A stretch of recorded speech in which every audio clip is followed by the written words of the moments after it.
Bismillahirrahmanirrahim. Assalamualaikum warahmatullahi wabarakatuh. Waalaikumsalam warahmatullahi wabarakatuh. Perkenankanlah kami untuk mempresentasikan tugas proyek kami yang berjudul Aplikasi Penyaring Kata Kotor pada Media Sosial Berbasis Text Mining. Next. Sebelumnya, saya akan memperkenalkan anggota kelompok kami terlebih dahulu. Yang pertama, Rian Adisa Putro, NIM 286.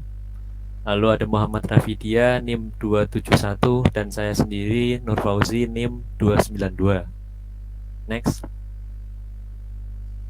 Oke, latar belakang dari proyek yang kami buat adalah dalam perkembangan zaman seperti zaman sekarang, tidak dipungkiri segala sesuatu interaksi antar manusia sudah menggunakan media internet atau juga sering dikenal dengan sosial media. Banyak sekali jenis media sosial yang ada di sekitar kita, yang bahkan kita gunakan sehari-hari, baik dalam bentuknya teks maupun dalam bentuknya video, seperti WhatsApp, Instagram, Twitter, Facebook, YouTube, dan masih banyak lagi. Di dalam sosial media tersebut, penggunanya datang dari berbagai macam kalangan, dari kalangan dewasa, bahkan sekarang anak-anak pun juga sudah banyak yang menggunakannya. Karena banyak pengguna tersebut membuat banyak kultur atau tingkah laku yang bermacam-macam bercampur menjadi satu, baik dari sisi positif maupun dari sisi negatif. Next.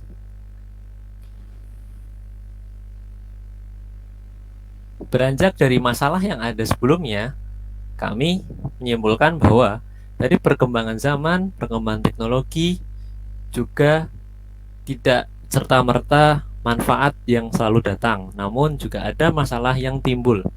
Contoh saja dalam etika bermedia sosial yang dimana semua kalangan ada di wadah tersebut, maka dari itu penyelesaian masalah yang dapat kita ambil yang menjadi landasan dalam proyek yang kami buat adalah meminimalisir penggunaan kata-kata atau kalimat yang kurang pantas dibaca dan ditulis di media sosial, baik itu yang menyinggung sara, pornografi, kata-kata kotor, dengan teknologi sistem cerdas berbasis text mining yang dibuat dalam bentuk web app.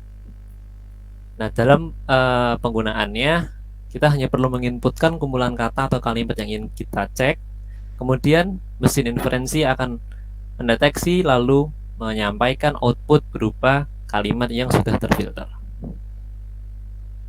Next.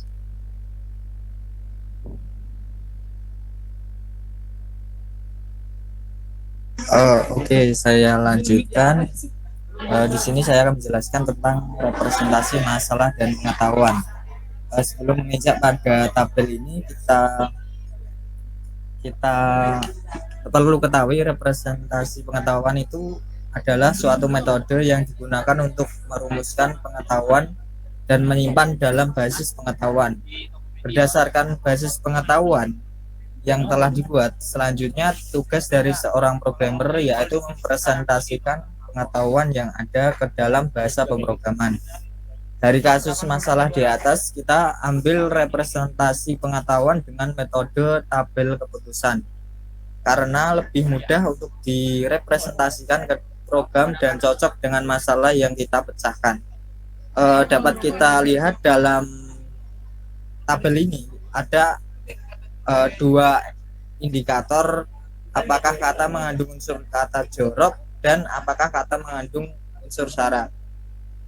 Dari dua indikator ini, kalau ada yang bernilai ya atau yes, maka akan dapat dikatakan kata termasuk kategori jorok.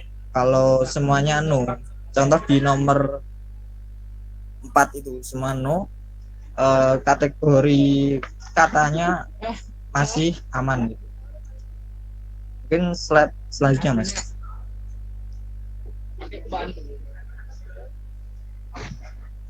Nah, untuk teknik penyelesaian masalah, tahap pertama kita mulai dari preprocessing, koleksi pesan yang dimulai dari proses tokenizing.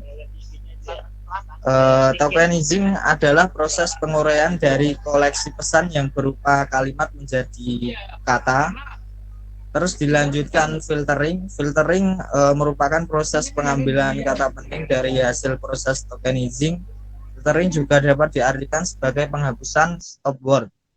Stop word merupakan kosakata yang bukan menjadi ciri atau kata unik dari sebuah kalimat. Yang ketiga ada stemming. Stemming stemming adalah tahap mereduksi suatu kata untuk mendapat root kata dari proses filtering. Dalam tahap kedua adalah pengklarifikasian dokumen yang dimulai dari analyzing, yaitu penghitungan bobot dan dari proses preprocessing sehingga diperoleh nilai pembobotan.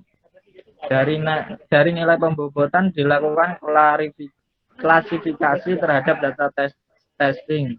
Tahap terakhir dari sistem ini yaitu menghitung presentasi ketetapan atau akurasi sistem. Untuk menghitung akurasi sistem dalam pengklarifikasian ini digunakan teori confusion matrix, yaitu dengan menentukan berapa nilai TP, TN, FP, dan FN. Kemudian dihitung dengan menggunakan persamaan berikut, yaitu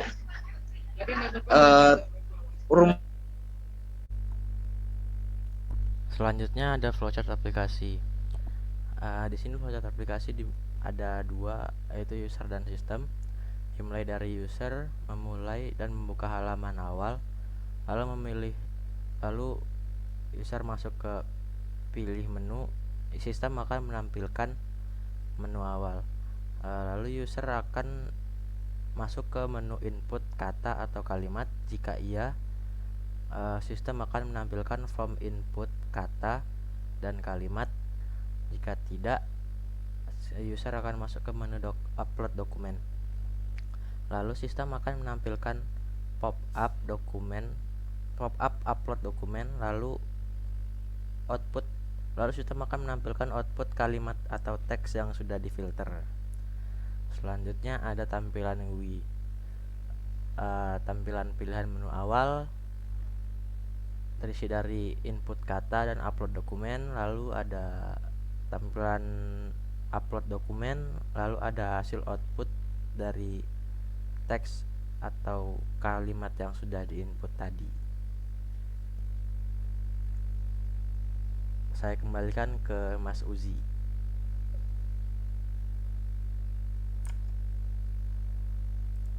Baik, teman-teman. Sekian presentasi dari kami. Mohon maaf apabila ada salah kata maupun kalimat. Saya akhiri. Wassalamualaikum warahmatullahi wabarakatuh.